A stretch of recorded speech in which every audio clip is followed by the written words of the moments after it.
Here we have a little plan of the boarding house. Chance to see a little bit of what it might look like.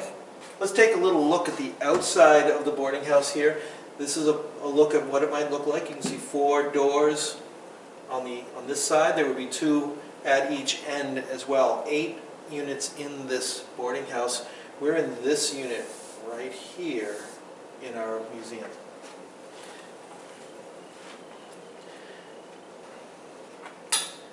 Right now we're on the 2nd floor. Let's take a look at what that looks like in the plan. Down on the 1st floor is the kitchen, the keeper's room, and the dining room or parlor. Upstairs are 3 bedrooms.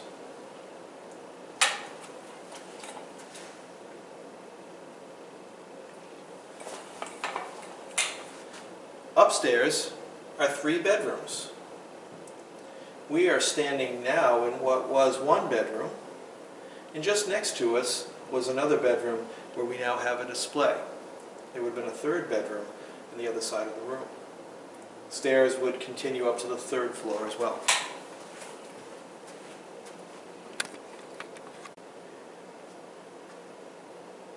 We're standing in where was 1 bedroom, and just off to our side is one of the other bedrooms.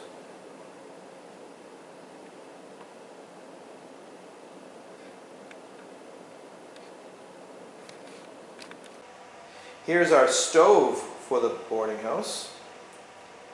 Might look a little different than the stove you have at your house. Our cast iron stove is a coal burning stove. Up on top we have a kettle and a pot. There our boarding house keeper is cooking for 30 to 40 people. Not easy in a place like this. Near our stove we also have a kneading table here. It's a place where you can make up your bread, roll it out, even put it inside this table so it can rise. And what's this door behind the table? Got this black door right here by the chimney. What is this door? Let's take a look inside. It is our oven. Down below, keep your fire warm in the morning, cook all of your pies and breads and other things you need to cook in here in our beehive oven. Here we also have some food on display. Things that might be available to the people who stayed here in the boarding house. Our boarding house keeper is going to have to cook in volume. Lots of food. Our boarding house keeper is going to have to cook in large volumes here. Cooking for 30 to 40 people isn't easy work. With lots of things you can bake and boil and fry. Here's our breakfast. We have on display here fried codfish, hash, potato balls, pumpkin mush, toast and butter, apple pie, coffee and milk. Get you started for your long day at work. Middle of the day is dinner time.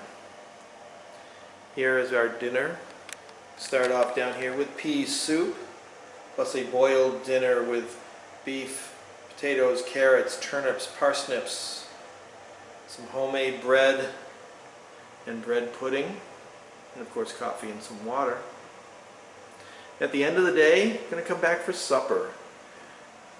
Here's our supper on display here. We've got beans with pork, homemade Ryan Injun bread, brown bread with cheese, fried potatoes, flapjacks with applesauce, baked Indian pudding with cream, and we go right up there, and with a plum cake, tea, and brown sugar, and water.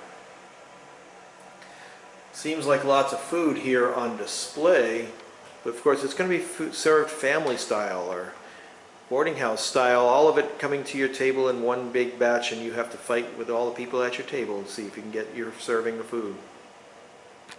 The keeper's room, right here off the kitchen, so that Mrs. Matthews, or our keeper, is close to where she needs to be for cooking, cleaning. Right next to the dining room. We'll get to the dining room in just a moment. And of course the front hall leading to the door out. Keep a close eye on everybody. Here we are in the keeper's room. We have a bed for our keeper, maybe small children if she still has small children with her. Of course, a fireplace, keep warm, maybe dry her clothes. We've got a wash stand. You can see here a bowl up on top, a pitcher down below with water.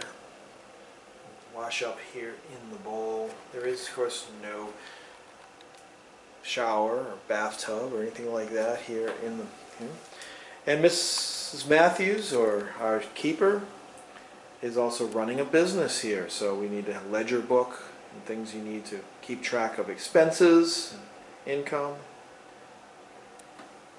This is an earlier time. Not only do we have our wash table, but here beneath the bed is what's known as a chamber pot. Take care of business when you can't get outside to go to the privy, the outhouse. We have some keys here on display. Why might there be keys? Well, we talked about earlier that it's important to lock up the building and other valuables that might be here. Question also, we have a bucket. Why might there be need for a bucket? Why might we need a bucket? If we looked around the kitchen, we saw that there was a stove, but there was no sink. There's no running water here in the boarding house. To get water, you need to go outside to the well. In the room next to the kitchen is the dining room, or the parlor. Here's where the people here at the boarding house would come for dinner. We've got some tables set here.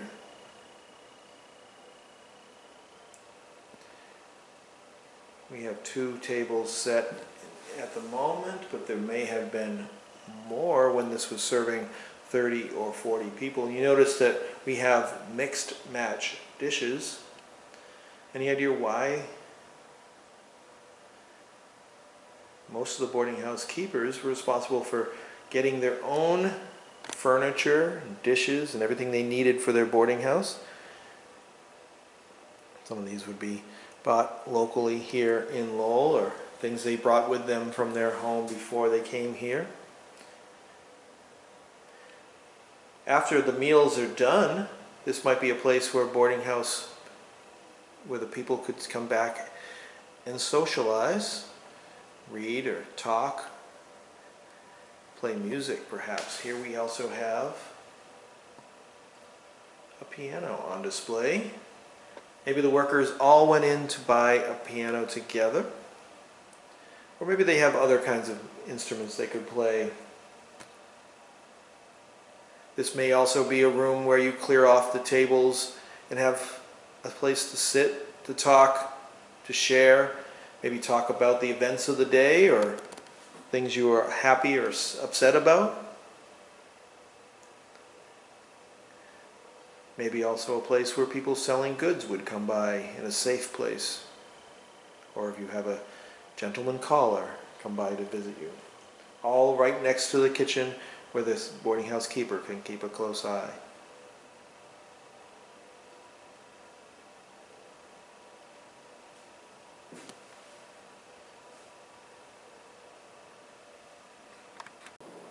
One of the most important parts, of course, of the boarding house is a place to sleep. Here in the boarding house there will be bedrooms for our workers to sleep in. Here we have on display one bedroom.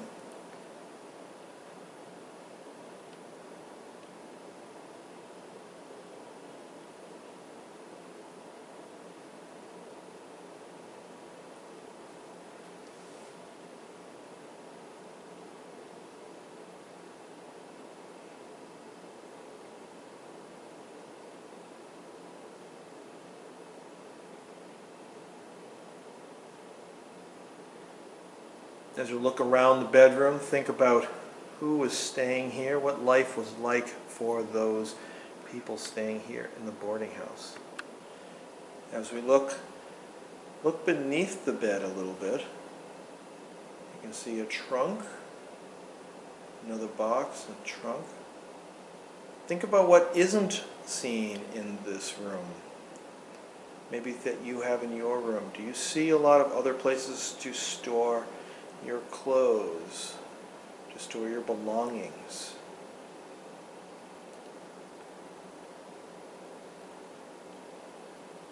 For that, do you see any of the modern things that we're used to seeing in a bedroom? TV or computer or games or even a clock or an alarm clock? None of that here. It's a long day for the boarding house workers. They have to get up about 4 o'clock in the morning, be at work by 5 o'clock. Get in bed by 10 o'clock at night.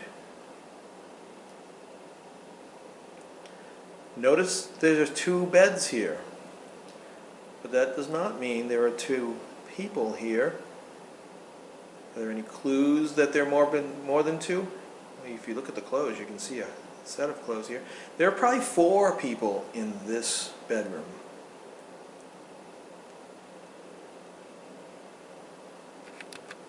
In addition to the bed, we can see a desk. Much of what we know about mill girls is what they write in their diaries or letters home, talking about life here in the factory. And just like the keeper's room, we have a little wash table here to keep clothes and some clothes there.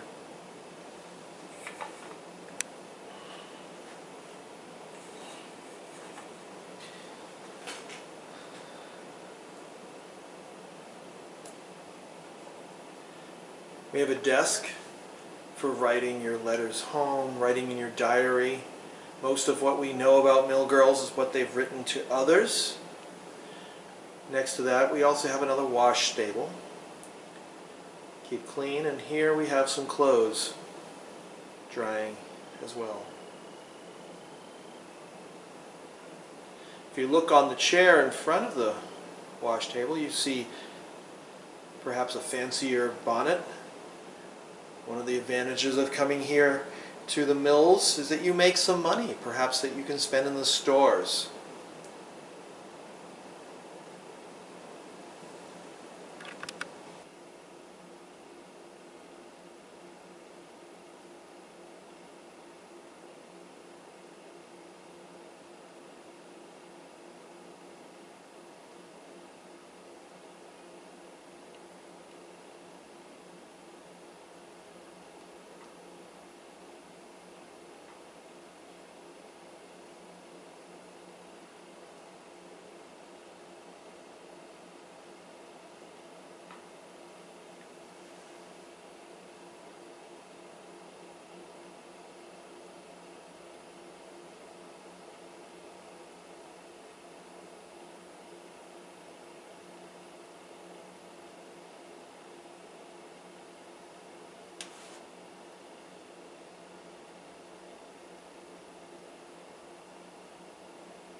The third bedroom would be off to this side, over the dining room,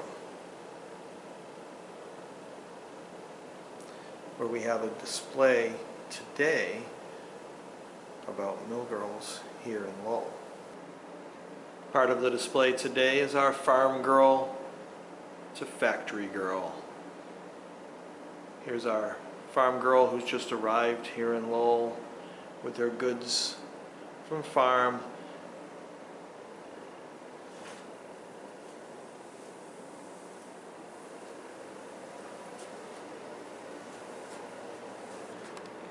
Compared to our factory girl.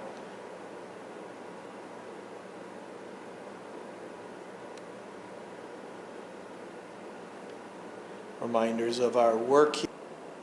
Part of the attraction of coming to Lowell are the things that you can do here in Lowell. Not just work and shops, but plays, concerts, seeing people from around the country or around the world. Things not available to you back on the farm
awakening you perhaps to new ideas and new thoughts about yourself, your work, the world around you.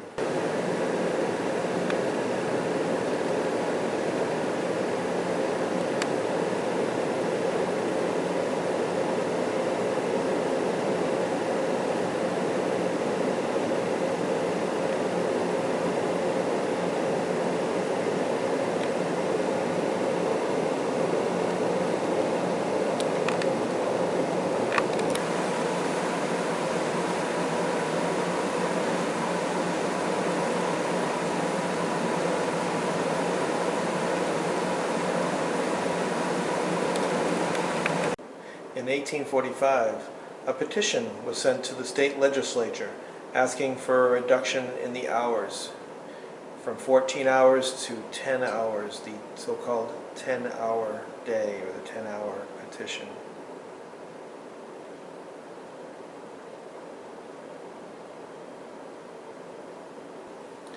Thousands of workers here in Lowell and other cities here in Massachusetts signed this petition or went to the state legislature asking for a 10-hour day. Here we have some of the names on the petition here in Lowell.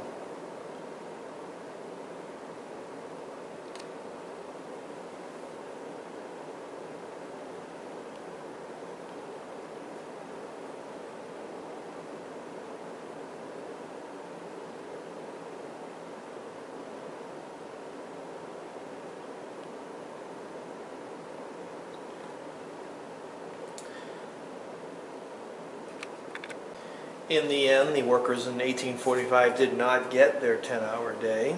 That would come several decades later. But they continued to fight for shorter hours, better conditions, and more throughout the mills here in Lowell and other places as well.